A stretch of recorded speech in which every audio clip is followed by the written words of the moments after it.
Welcome back, ladies and gentlemen. In this video, I want to talk about the arguments that are made in the Quran. Now, from an Islamic paradigm, the Quran is revealed from Allah, from God, so therefore we can say certain things for definite. Since this is a divine book of divine origin that does not contain the words of a man, but rather exclusively the words of God as revealed to Muhammad through Jibreel, there should be no situations in which we can find clear evidence of human origin. Easy.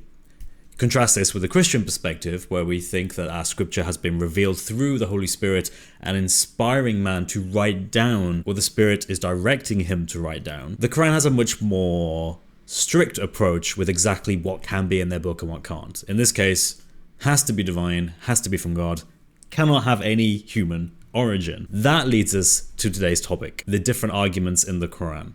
Now, the Quran makes arguments in favor of itself. In fact, the Quran as a whole, as scholars like Dr. Gabriel Reynolds have pointed out, as well as others, contains a lot of polemical statements. The Quran tries to use accounts of prior prophets, as well as some of its own arguments that it's conjured, to put forward the case that this is definitely from God. It cannot be from human. We're going to go through these arguments and we're going to evaluate them and see if they are good arguments. I mean, after all, if they came from God, they should be some of the best arguments that humanity has probably ever heard. They shouldn't be average arguments, and worse yet, they shouldn't be poor arguments or fallacious arguments, because that would mean that either God is fallacious, either God is not very clued up on philosophy and logic, but rather isn't so good in that area, or this is just evidence that this has a clear human origin. These are the arguments we're going to cover today. First argument: if the Quran was not from God, you should be able to produce a surah, a chapter, like it.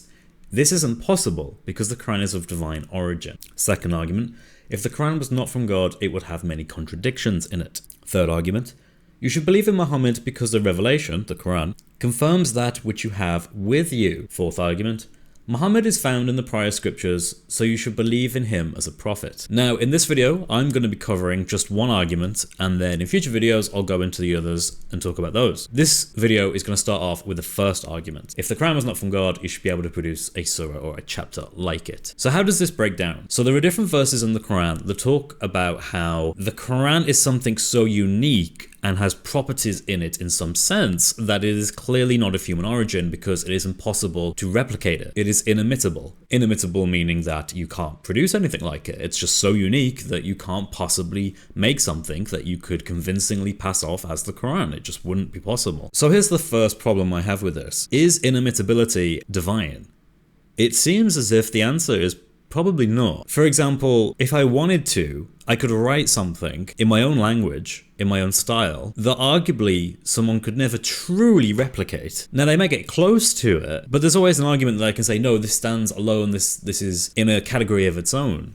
I could even mishmash different genres so that it doesn't even match an existing genre that we know today, and hence I could say that makes it unique and inimitable. It seemed as if it would be quite reasonable to say that actually you can produce things that just aren't completely replicable. I mean, has anyone produced something like, say, J.K. Rowling's Harry Potter? Has someone produced something that is truly like that? Well, it depends what you mean by like. What does it mean to make something like this? Sure, there are different works that seem like it, but is it just like it? Which is what the Quran seems to be getting at. It seems to me it's quite clear that there are many authors that have produced works that are like Harry Potter in some sense, but not exactly like it. And if that's the case, well, then inimitability applies to human works as well as divine works. And if that's the case, then this is a terrible argument because it can be used to demonstrate that authors like J.K. Rowling, J.R. Tolkien, C.S. Lewis, and others are somehow of divine origin, and that would be nonsense. So that's the first problem I think I have with it. It would be up to the Muslim to demonstrate that inimitability is a divine property that doesn't apply to other works. And that of course goes very low down into what do you mean produce something like it. They would have to demonstrate you can produce things that are like something, but are also not that something. The next point I want to raise up, and this is something I think is really just a killing blow to this argument. If you weren't convinced by the first point, this is it really. How do you define... So within the argument is the understanding that the Quran is somehow heads and tails above other pieces of work precisely because it is of divine origin, it is from Allah. The issue of course is how do you define what makes it that quality? Because evidently the Quran is something that is a recitation, it's heard, it's understood, which means it must have created properties, and those created properties are in creation and are in many different works. So exactly what aspects of those qualities make it better than those other works? So to break that down, when they say you can't produce a surah like any in the Quran, what specific aspects of that surah or that ayah, that verse, that chapter, whatever it might be, that make it stand out above other works, that make it better than other works in some sense, in such a way that it cannot be imitated by humans, because things of human origin simply cannot match that caliber of work. That Quran is a revelation that is so above anything humans can produce, you simply cannot imitate it. Well, the answer they will have is, we don't know. It has characteristics that we can't define. Now, they tend to obfuscate this, especially if you talk to da'is, different dawah guys. They'll say, well, first of all, it has to be in Arabic. And it's like, okay, well, I'm not sure why, because Allah's speech is also in not Arabic, because he revealed the Injil and the Torah, which weren't in Arabic. So Allah's speech is not just solely Arabic. So it seems as if that criteria is question begging to begin with. But okay, let's say, yeah, it has to be in Arabic. Cool.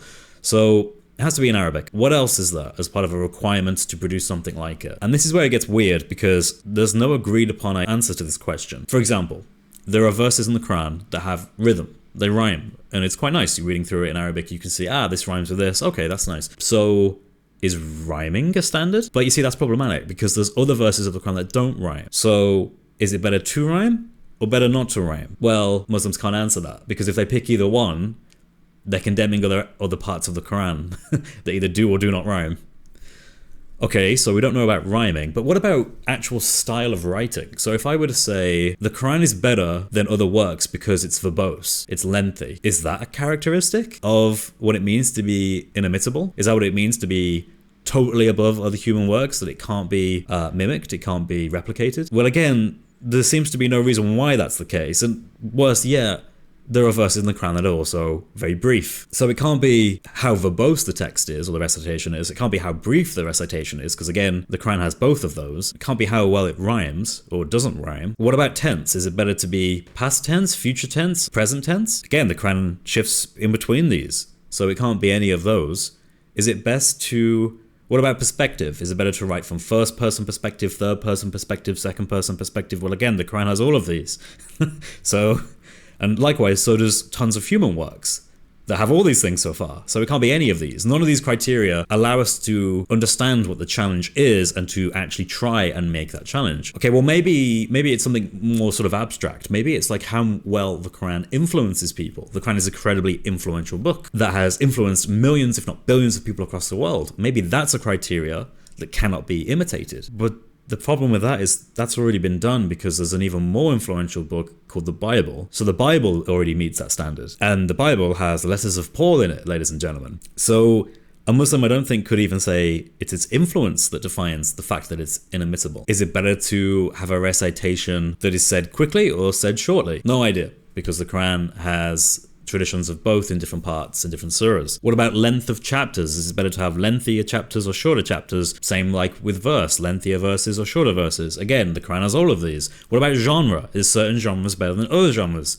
Is biographical accounts better than non-biographical accounts? Is poetry better than apocryphal writings? Is apocryphal writings better than proverbs? Is proverbs better than historical accounts? Are historical accounts better than polemical writings? Of course, the Quran covers a large, broad amount of these, because scholars agree that the Quran doesn't seem to have a clear genre. And again, that can't be what makes it special, because I can write something that clearly doesn't fit into any known genre. What about purity of language? Maybe it's the fact that the Quran is in a pure language that makes it special and inimitable?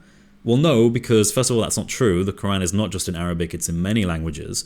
You should see the video I did with Saint Murad. He actually goes through this in our live stream together. And even if that were the case, well, I can write a book that's just in English. Or I could write a book in French or German. And as long as it doesn't have any other words from any of the languages in it, then it's a pure book. But obviously that doesn't mean it's from God. What about the emotional tone of the recitation? Is it better to have a recitation, a text that is very aggressive, very assertive, confrontational, or is it better to be meek and mild? Is it better to be compassionate? Is it better to be thoughtful and sympathetic and empathetic? Or is it better to be bashful and rash? I mean, of course, the Quran also encompasses elements of all these things. So picking one seems arbitrary. And to say that one is greater than the other condemns other aspects of the Quran. There is no consistent, unique element of the Quran that is not present in other works of creation. Maybe we just have to go full circle and say, maybe it's just the fact that the Quran came from God. That's what makes it inimitable. That is it. Okay, but there are other religious texts that you believe came from God, and that does include the Injil and the Torah, and the Zabur, and other potential things. So it actually does look like the Quran is replicable because there is no objective standard that someone can commit to. Now, to be fair, I do think that there is objectivity and beauty. I think the issue with them is that they cannot give criteria that cannot be met. So they just have to back out. And the more you push them on this, the more you push da'is to give an explanation as to what it is about the Quran that makes it unique, the more you realize there is nothing that makes it unique. There is no unique property or attribute that makes the Quran unique from any other work in creation. When you push for answers, like give me technicalities, what is it about the Quran that makes it inimitable? They can't tell you because the answer is, well, nothing. Here's a challenge to Muslims. Any Muslims watching, or if you want to present this challenge to Muslims, simply say, you say the Quran is inimitable because the Quran makes a challenge where you cannot produce a surah or surahs like it. What is the criteria to meet that? Objectively, and then start going through a list of different types of writing, different types of recitation, and they'll just flop because they have no idea.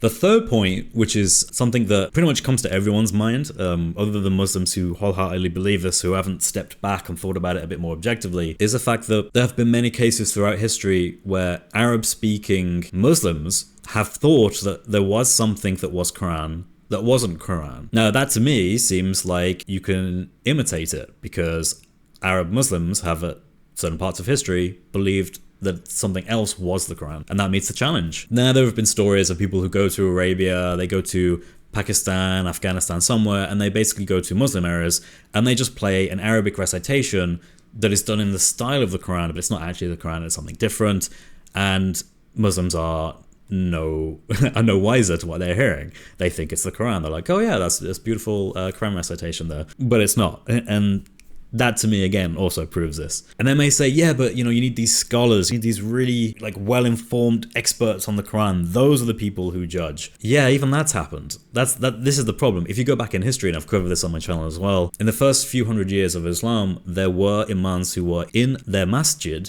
leading prayers, giving qira'at, given different Arabic Quran recitations that are not accepted today. According to today's standard, the 10 qira'at, the 10 different Arabic Qurans, they had a different one that wasn't in those 10. So they were wrong. They were reciting something to an audience that both the imam and the audience thought was Quran in Arabic during prayers in a masjid, but it wasn't actually the Quran. So even Arabic experts who were close to Muhammad, even some of the Sahaba, the companions of Muhammad, recited the Quran that wasn't actually the Quran. And this is in their sources, this isn't controversial at all. So on that account, this challenge has been met. It's interesting watching da'is present this argument when they do it to a Western audience, because I don't think they realize how weak this argument is to a Westerner, someone who understands that because this argument basically just appeals to emotion. It's kind of like, if you have this experience with the Quran, you can never meet this experience again, therefore it must be divine.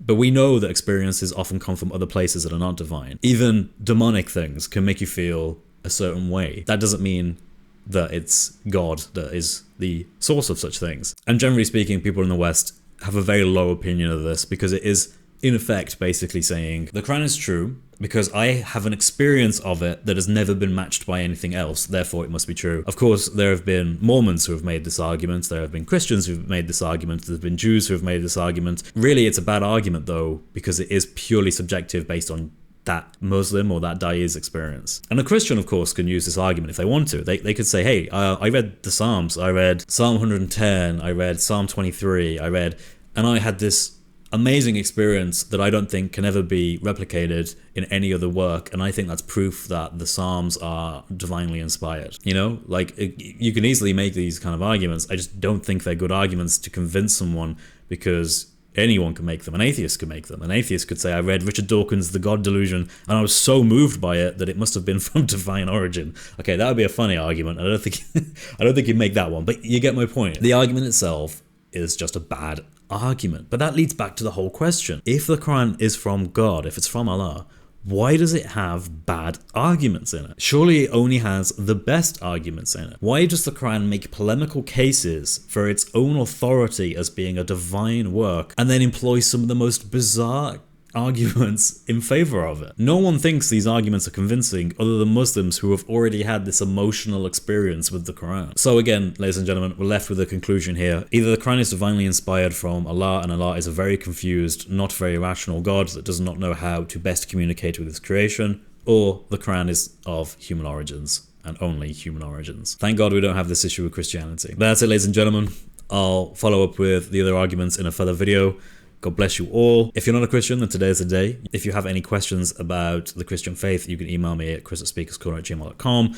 The link's in the description down below. Other than that, God bless you all. Have a great day. Take care.